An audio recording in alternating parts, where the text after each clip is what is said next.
Hey all. So War 11 here. I know this is coming out after the season ended, and I will have War 12 following up soon.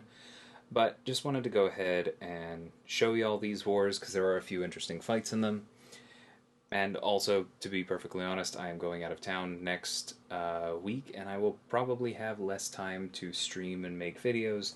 So I'm going to try and have a few ready for you over that time.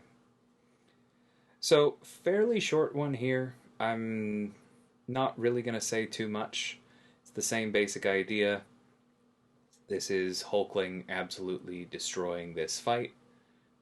I really enjoy Hulkling. I think it's very funny. Colossus dashed forward immediately after getting that Intimidate. Didn't really seem to get the memo about how he's supposed to like blocking more.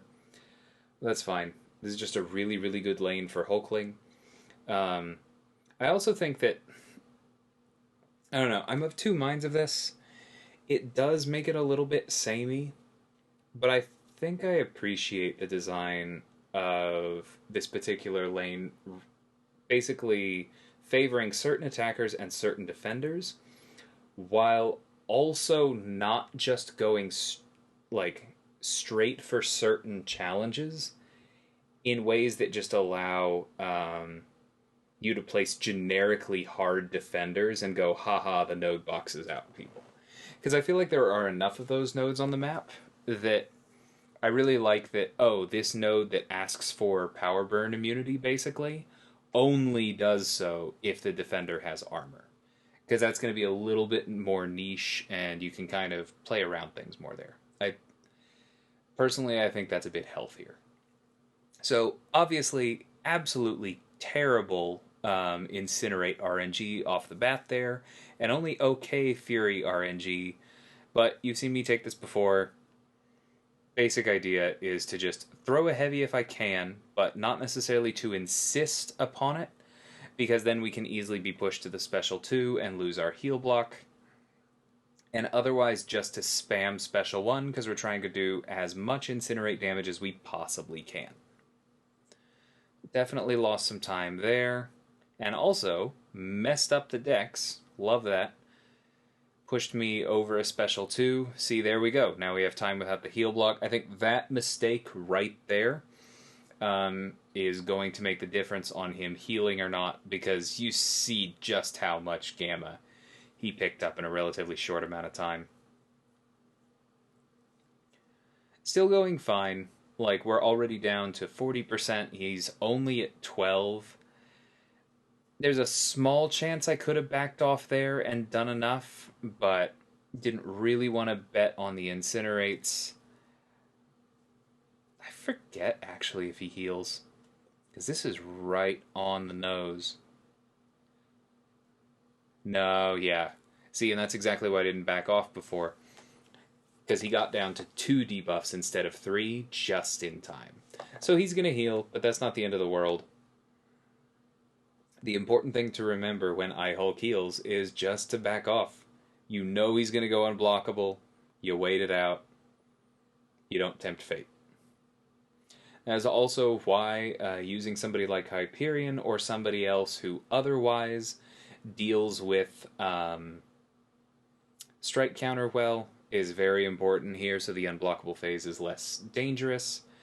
Also, remember that at the exact instant he heals, he goes invulnerable and you can't touch him at all. It's almost like a miss. And watch for that, because that can be a really easy way to lose a lot of health at the end of the fight that has otherwise been going well. So now we're on path 2 in tier 2. These are the strike counter ones. Same basic idea.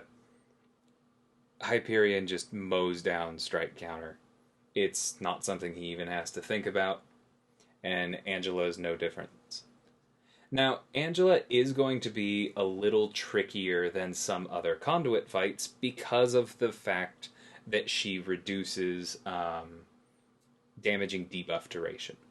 And since that is the only kind of debuff that we have access to other than stun or armor break, which may or may not help us that much, we're going to have to be a little careful here. Now, honestly, I probably should have thrown the special 2 to get the armor break. just as one more long-term debuff. But basically, when I noticed that we really were feeling that duration reduction, I decided to go for the special 3 because I figured, okay, this is going to stabilize our power gain a little bit and make sure that our incinerates do more damage, and we're just going to make sure that we're doing more damage within the heal block windows, even if we have some more uptime outside of them.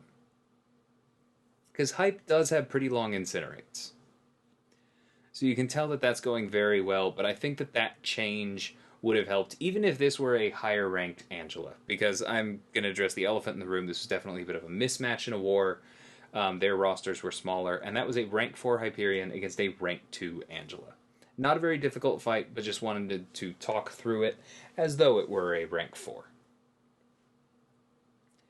So definitely could have used Hyperion for this, for this Professor X as well. And I definitely should have not tried to wake up intercept him. Love getting hit in the face. But, important reminder right there, that a special attack cancels Professor X's falter, and so throwing it directly into him did help us out. But really, this is just a very unimportant fight. Obviously, it is much better if you dash back when he throws his unblockable special 1. I'm sure I tried to. Clearly I was slow. Oh well. Not a very dangerous fight for Hulkling. I mean, Professor X can hit hard if you let him, but it's not like there's any Furies here. He's not going to do anything to stop our regen. And once we get to something like this, fight is pretty much over. There we go. Big ol' Furies. And then the last fight, we actually knew ahead of time that the person placing this defender on node 54 had placed with the Recoil Tree Masteries, and so my only thought going into this fight was, I wonder how fast this will be. Because I've taken Mojo here before, I've taken Mangog, who is much harder, and there's just not a whole lot to it. Mojo does not have a lot of ability power gain. You're basically looking at Mystic Dispersion and when he completes his prompts. And the prompts can be a problem, but the fact that so much of his combat power rate is being shut down just means this isn't an issue. And the fact that he has that massive poison ticking down on him the entire time, plus even more willpower to reverse and more regen reduction to add on top of our Petrify and Despair, just makes this super easy.